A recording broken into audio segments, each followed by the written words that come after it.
Hey guys, welcome back. We're going to be talking about why people from Orange County and San Diego are having regrets about moving out to Temecula, Murrieta, Wildomar, Lake Elsinore, French Valley, Menifee, any of these areas that these realtors have kind of sold them this idea that life is going to be great. So I'm sitting here on my rooftop right here, and I am in a different country, okay? And I lived in Lake Elsinore, so I actually have experience living in this same area. So I don't want you guys to just think that I'm just, pulling a rabbit out of a hat. I lived in Lake Elsinore for about 8 months. I worked in Temecula. I was working in San Diego while living in Lake Elsinore. So trust me, I have firsthand experience of the problematic situation that's occurring for people that moved out there, that kind of bought into this mirage that life is going to be great in Temecula and these surrounding areas. And let's start with the facts here. I like to kind of drop that first and foremost.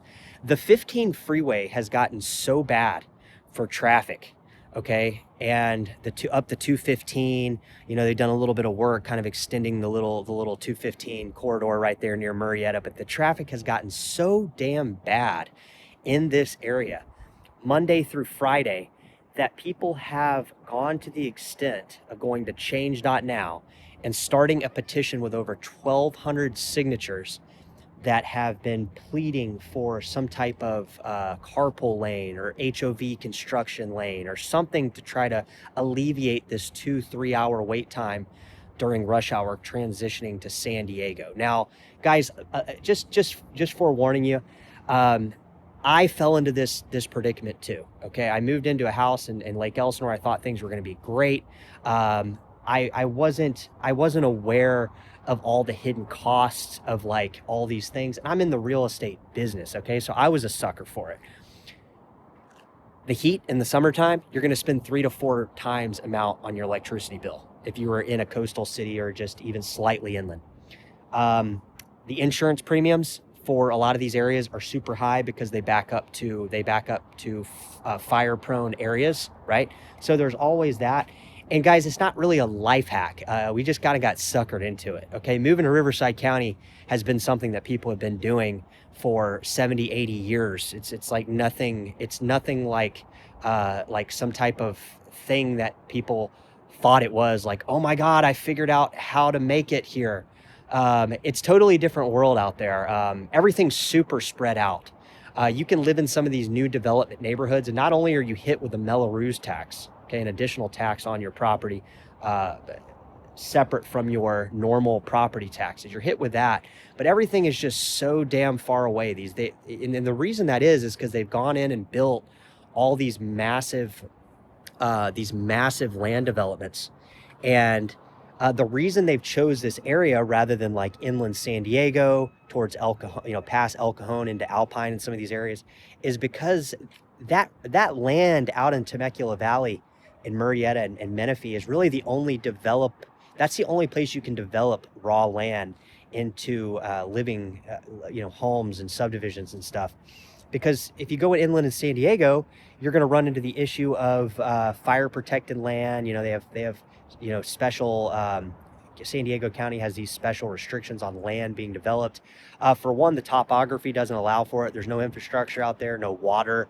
It's basically just land that can never be developed. So all these developers have chose Temecula Valley simply because that's the only place there really is. Other than maybe like Coachella Valley into Yucca Valley, which if you start looking at those areas, then you're in a predicament of, they're just not building out there, guys. They're just simply not building out there. So people have been regretting moving out to these areas. I regretted big time moving out to this area. And, like I said, I'm in a different country right now, and I can be into San Diego quicker than I was on a rush hour day from Lake Elsinore because the 15 traffic is so bad. And you think, Saturday and Sunday, you're going to get a break. The traffic's just as bad, if not sometimes worse, because you have people coming to Pachanga's Casino, into the casinos out there. You have people coming from Corona, Riverside down to San Diego, vice versa. You have people going from San Diego into the Coachella, Moreno Valley area. So it's a huge clusterfuck of traffic typically most of the time. And that's why people kind of are having this massive regret because they're spending hours in traffic every single day to and from, because that's the only road that gets you from to and from. So it's just a pretty big dilemma. And like I said, it's gone to the extent of that petition on change.now. So another thing, let's talk about real estate in this particular area. And another thing that's kind of problematic is like all these realtors were selling everybody all these transplants on this idea that life is going to be great in Temecula. Now the problem is that people that are, for one, short sales are picking up in this area, but two, this area right here is prone to kind of this phenomenon we're seeing in the real estate business, where these people just bought their homes, they're going to sell them. The photos online show these homes empty, meaning they're not in them, and they're taking them off the market, and then they're trying to rent them. Big problem, okay? Big problem there. The rental market there has came big time down. Last I was out there and I was looking at going from the house in Lake Elsinore to an apartment in Menifee. I could not believe the price points on some of these apartments out in Menifee. And again, you're far away from everything. Menifee, you can be in a really nice apartment complex and you're like a 10 to 15 minute drive to the nearest shopping center. Everything is that far spaced out. So there's that aspect of it.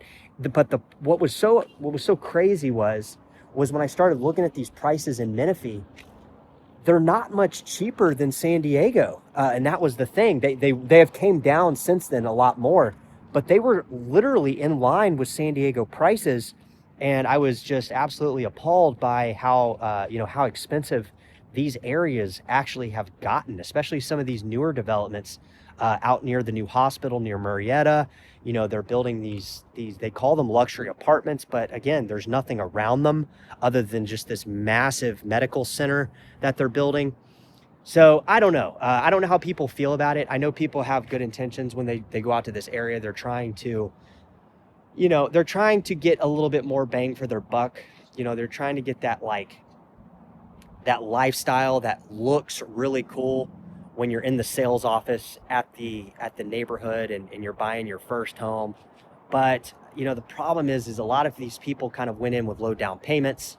They didn't see any type of issues that were not foreseen at that time that happened, and now they're kind of in this position where they're spending all this time in traffic, and I can see the regret. And like I said, I lived out in Lake Elsinore for 8 months.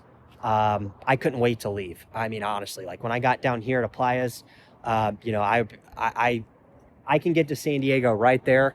I literally can get to San Diego right there quicker than I would in a different country than I could commuting from Lake Elsinore on a Monday through Friday rush hour, even on a non-rush hour. So it's a long drive, right? It takes a toll on people. They're getting tired of it. So I want to know what you guys think. I'm curious whether or not you guys think it was a regret moving to Lake Elsinore, Murrieta, Temecula. We'll probably pin it Temecula. That's kind of the up and coming topic that's trending. Temecula Valley and all these areas. And do you regret it? I mean, I guess you got to make the best of it, right? But at the same time, I think people got sold on the same illusion that I got sold on, and if you buy a property, it's a little bit different than renting a property, right? I was able to just pack up and leave. These people are stuck with a 30-year mortgage. They got kids maybe enrolled in the local school system there, and they got reassessed with all these property taxes. Maybe the realtor didn't tell them on. So a lot of different dynamics in play, right? I want to see what the emotions are. Drop it in the comments and let me know. And if you guys are moving to San Diego or relocating back here, let me know. If you guys need help getting out of Temecula, let me know. Okay, use me as a resource, and I will talk to you very soon.